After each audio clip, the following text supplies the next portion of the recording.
The FujiCast is an independent loading zone production. Friday, 22nd of May. The FujiCast. Welcome to the once weekly, now daily FujiCast show for anybody who's a photographer, whether you're a Fujifilm shooter, of course, yes, there's lots in it for you. But also, if you shoot another flavour of camera, the various genres, then you're all very, very welcome. There's a massive lorry going by my house. I can hear, look, what? I'm just about to say hello, Kev, and look, you've got a massive lorry in the background. Has it gone? Here, no ferries. I think it's delivering a boat. Is it? It should not be here. This is a very low weight road. Is it? Do you want to go outside and tell him off? Say, oi! Take the license plate number and tell him off. Yeah. Mullins of Malmesbury here. Don't use my road, not in my backyard. Is he gone now? Yeah, he has gone. Yeah. All right. How are you? All right? Yeah, I'm okay. Good. I was just wondering, when we go back to weekly, you're going to start every show by saying, the weekly podcast that once was daily. Yeah, that's what we should do. The once daily, now weekly, yeah. Oh, blimey. What's going on there? I'm going to shut my window. Probably a good idea. Is he reversing? Beep, beep, beep, beep, beep. There we go. Sorry. The weird things that will return when you get back to recording in this studio. Number one, nobody's going to be coming in to use the loo all the time. Number two, Git and Breezy aren't going to be scratching at the door. What else? What other advantages are there? Well, we get to see each other. Well, that's true. We should start doing the show in kind of lockdown mode, though, shouldn't we? Sit in the garden with. I'll set up the outside broadcast microphones. We can have it with a beer. Oh, it's an incredible day today as well. Oh, no, look at it, eh? Like the never-ending summer. I had a note here earlier on. This is from my from the guy that runs the gym just down the road from here. He's obviously not working at the moment, but he was sending me some stuff. He said, COVID-19 facts you might want for your podcast. There's a gym owner now who's a photography podcast listener. From Chris, the virus can travel 2 meters. It cannot travel 2.1 meters. It can live on all surfaces except anything that comes from Amazon. It does not live in Sainsbury's, Morrison's, Tesco's, Aldi's, Lidl or any supermarket. It can't live on your food if you have it as a takeaway. It's only deadly in restaurants, bars, this is why I sent it to me, and gyms. Original source, Tracy, Facebook. Yeah, that's very true, isn't it? It's all very confusing. It is a bit confusing. We've got more announcements to come, of course, haven't we? I think very, very soon. People are just ignoring everything now, I think. Oh, I hope not. We don't want it to reverse and go back the other way again, do we? We want at some stage to come out the other way. But on that note, by the way, Ray Rhodes from would I pronounce it Ajax in Ontario or would it be Ajax in Ontario, Canada? I don't know. Ajax. I thought Ajax was in Holland. That's right, but I'm wondering if we have the fancy Dutch sort of pronunciation in Ontario. But there we go. Anyway, from Ray Rhodes, love you guys, love the show, yada yada yada. Oh, by the way, Kev, on that note, we've had a bit of merch sent in. Ooh, sounds exciting. Yeah, where have I put it? It's over here. Let me hold it up for you. What do you think of that? Oh, yeah, that's great. That is beautiful. I love the way they've managed to shape that thing into that orientation. I'll just push it through the microphone. Hold on. There we go. Your end. This is from Steve Brand. Hello once more. I know we bounced a few emails around about this, but just so you have a taste on what it might look like when I printed up a small logo size on a spare black T-shirt. It's the first official yada yada yada T-shirt. Oh, please. I send you. Is it extra large? Well, yeah, for me, you're all right. You're still 10 kilograms less than me easily. But so I'll send you a picture of that so you can see it. Thank you, Steve. We'll have a chat about that. Anyway, so from Ray Rhodes, love you guys, love the show, yada yada yada. Ontario, Canada's just entering stage 1 COVID-19 reopening, and I thought this might be of interest to you both. Filming or other on-site activities, especially those that require the gathering of workers, performers, or others, are not permitted to resume in stage 1. Which makes me think weddings are going to be much further down the line, says Ray. What do you think? I mean, I know you don't know Canadian law, but similar kind of things here, do you think? Yeah, I think pretty much all of the Western countries are going to follow each other, aren't they? Generally, not exclusively, but generally. And it makes sense, doesn't it? You don't want a whole team of filmmakers and crew and all that kind of stuff getting together. Likewise, you don't want 120 people dancing together at a wedding party because the thing is, no matter how many people say, "Oh, we promise we will stay 2 minutes apart at this wedding. You know, it's important they get married. They love each other, and we will honor everything." Throw a couple of champagnes at them, and they'll be boogieing with each other and bumping bums and grinding and all sorts. What kind of weddings do you go to? The best ones. I've never seen them grinding bums at each other. Oh, really? No. Haven't you been to the grinding bum weddings? No, I've obviously missed out the grinding bums wedding genre. Is it a private part on your website that I've not seen? You must be search engine optimizing for it. Yeah. But that's what would happen. Yeah, that's true. And you're right. After a couple of glasses, there might be this, "Oh, go on, Auntie Maud, come here, have a hug." Yeah. It's bound to happen, isn't it? Grind my bum. Terry in Tennessee.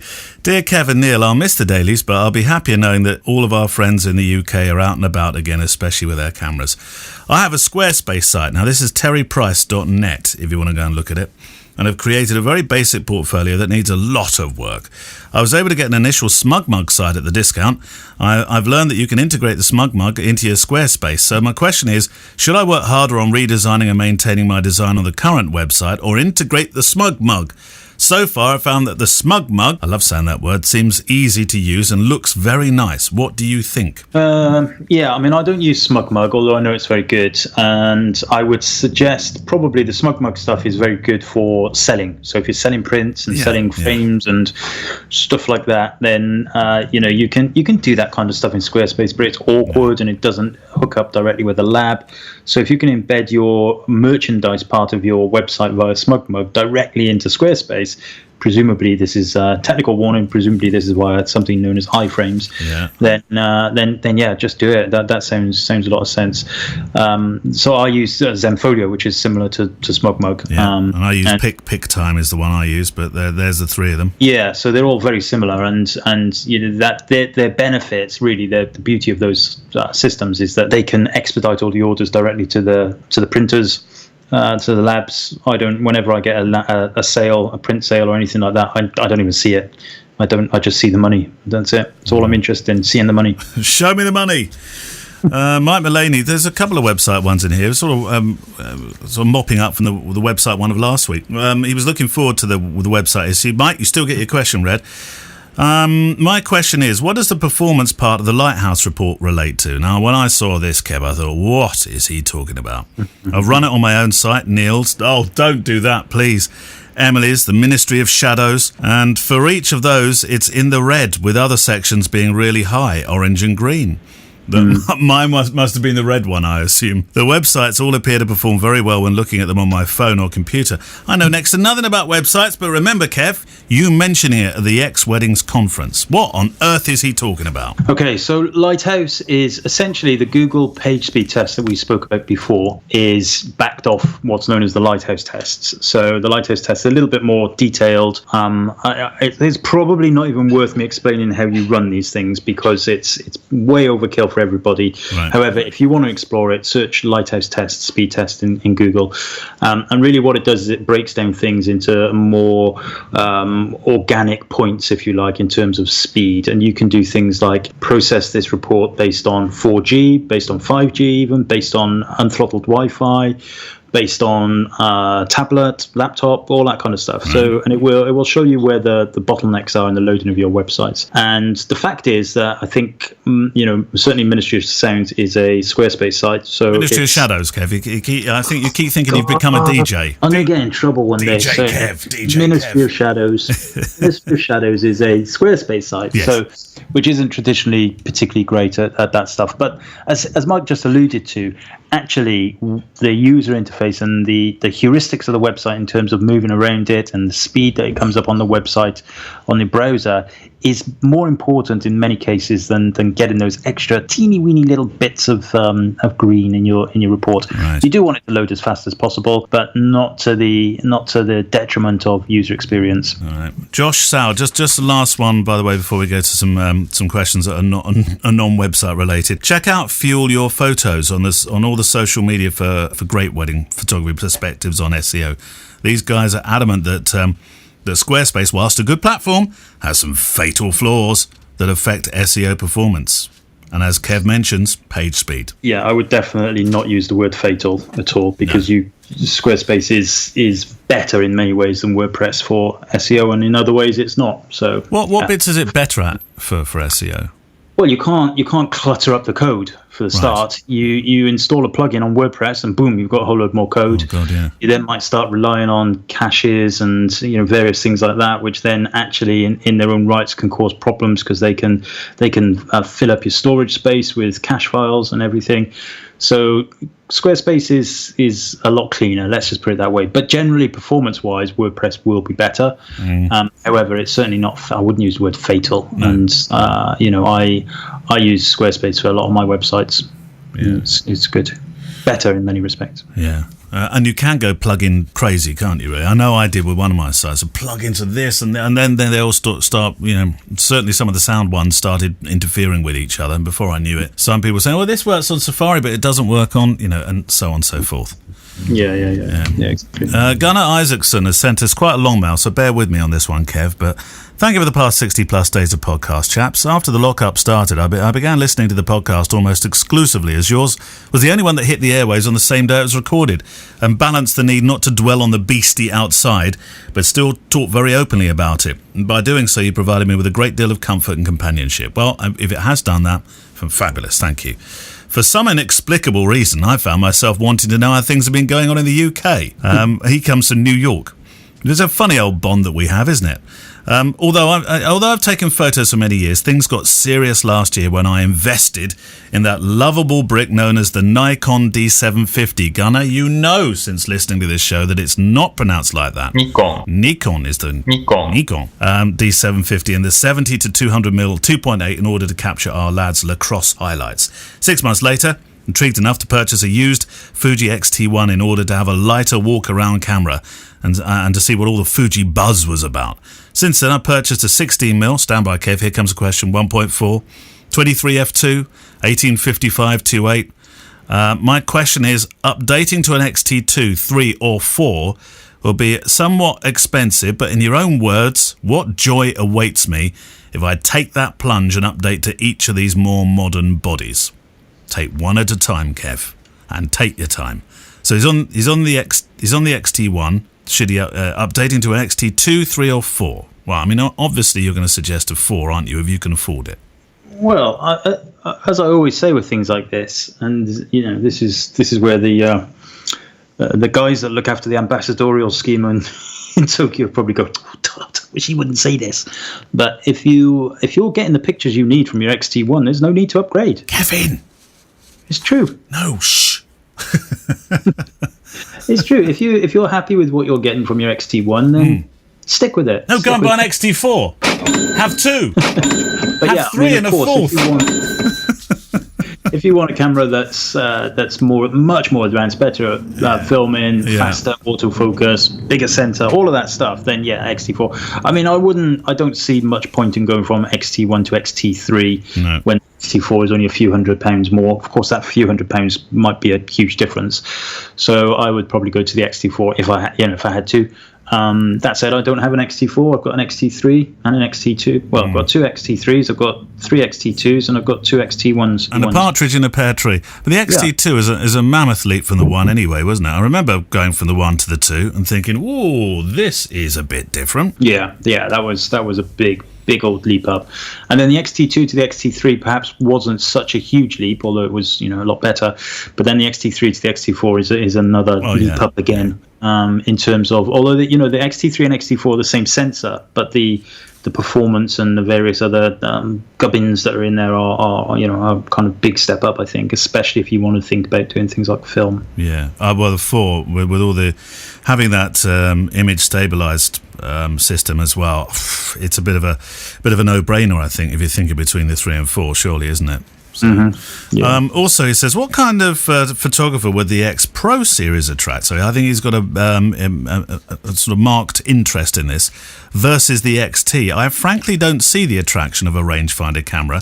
What is it, Kev, that I'm missing? Well, it's just subjectivity, really. I prefer the X Pro range. You prefer the XT range. Boom, that's it. There's no case of what you're missing. I would just pick up the X Pro over the XT any day of the week. In terms of the physical differences, There's few, but there are some that are quite substantial in that the X Pro range obviously has the optical viewfinder, which is if you can use it, and it's essentially the same as using a mirror to camera like a DSLR, you will be able to shoot quicker with it because there's even though the lag is a lot less these days, there's like zero lag. You'll be able to shoot probably a little bit more quicker in very low light. You also have with the X Pro range, you have the size is smaller in terms of the shape of it, I suppose. You've got your viewfinder on the left-hand side, which means that you can shoot with both eyes open, as I often do. So it's a much more organic way of shooting, I think, with the X Pro range. But really, they're both the same inside. Well, when he said at the end, I would say video is not irrelevant. I think I forgot to read that bit out. When you place that in the sentence, then I would say it's got to be an XT really, because I think in terms of using it in a hybrid sense, then no, I don't think the X Pro is a very good video camera at all, personally. No, it's not aimed at video. X Pro 3 does have 4K and all that kind of stuff, but it doesn't have the same capabilities at all. The XT or even the XH.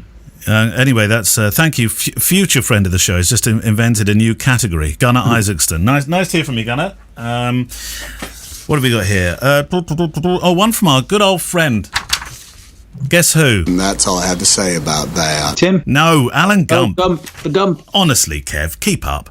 The Gump. I was thinking about this morning, concluding that while the dailies have been a diversion for you and a service to us, you and Kev would sooner rather than later need to start seeding the fields for business. I like that expression, seeding the fields for business. My wife and I have been in shutdown mode since March 15, mainly because of my age and therefore being at greater risk. She's done all the food shopping. She's glad to get out of the house. Early on, I took a week's vacation and did a silent 7-day sitting meditation in our clothes closet in lieu of a retreat I'd scheduled at a Buddhist retreat centre. You really doing this stuff, Gump? Things are just starting to ease up just north of San Francisco, but we still can't go to the coast or our favourite open space preserves. Fortunately, we live in a set-apart community in a wildland-urban interface. What the heck is a wildland-urban interface, Kev? I'm guessing that's not the same as council estate over here. No. This is obviously sort of a large area where you can go and just play ball or whatever. I mean, we used to call it a rec. Do you remember?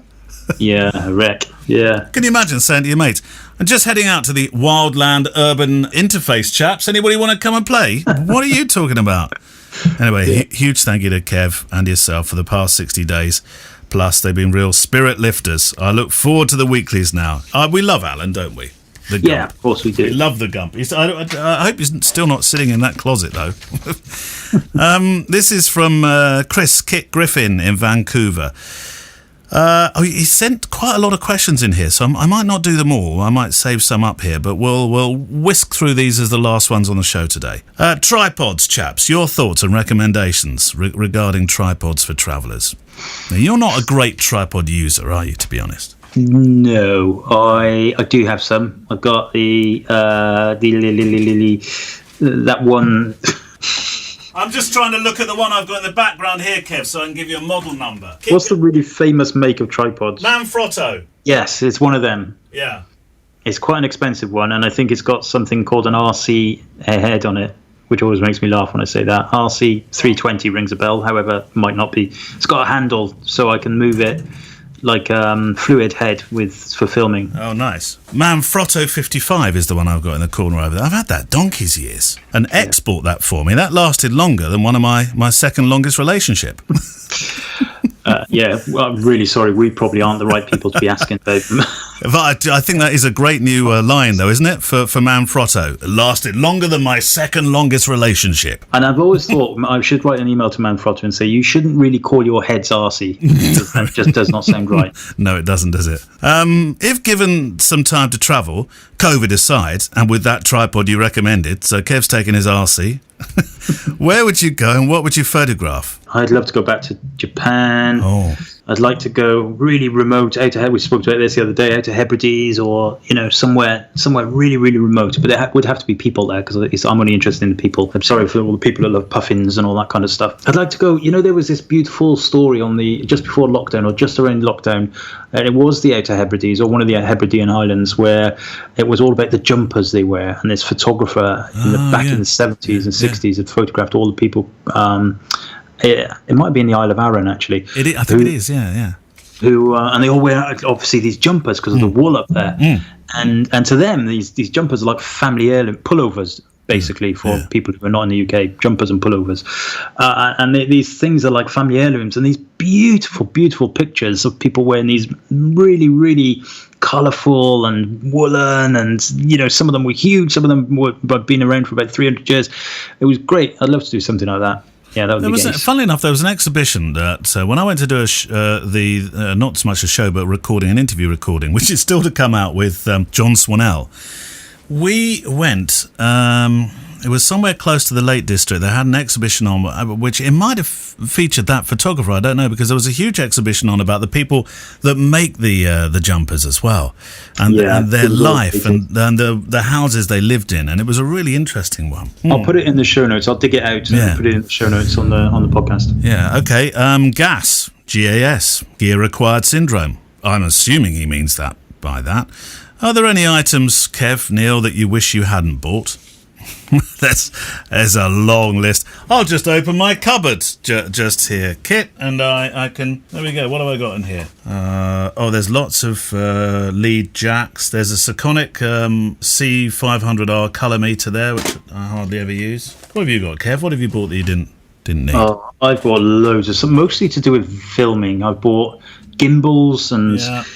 I bought things for my phone that was going to make my iPhone videography amazing. Yeah. I've microphones that I've never used, mostly because you told me to buy them. I've got hard drives that I bought them because they were just cheap and never needed them.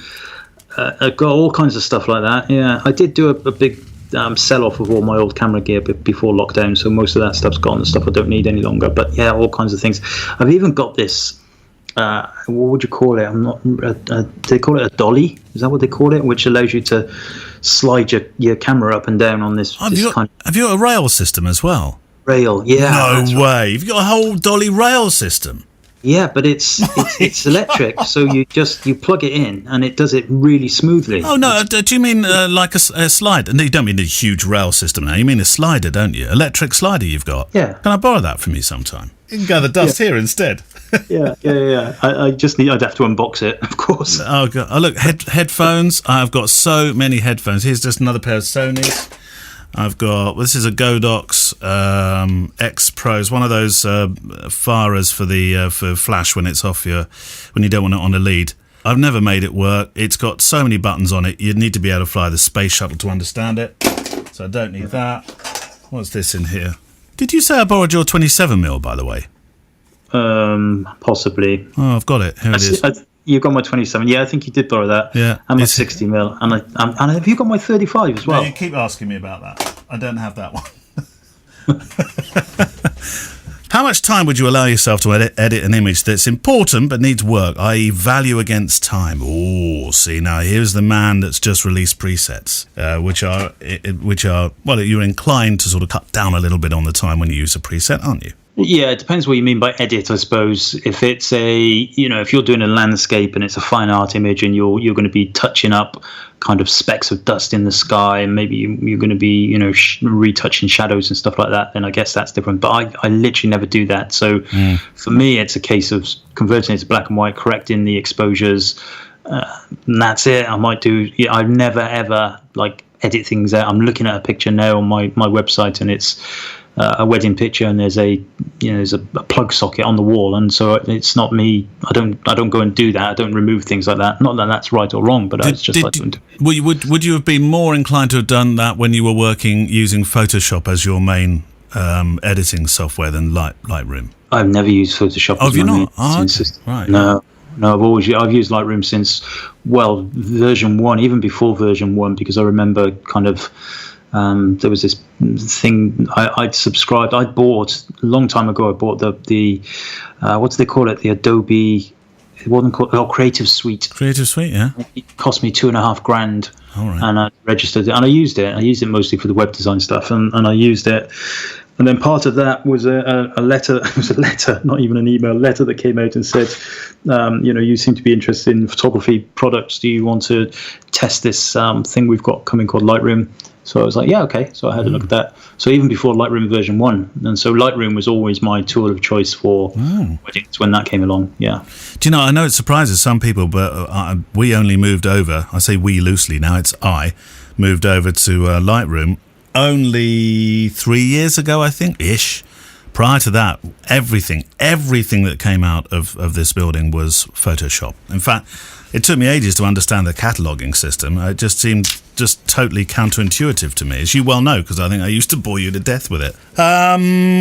What ones? There's a couple on here that we have answered a few times of late. Do you calibrate your monitor, and how often? Yes, usually when it nags me, which is nagging me right now. So it's approximately every 2 weeks. Aperture priority or shutter priority? Thoughts and why?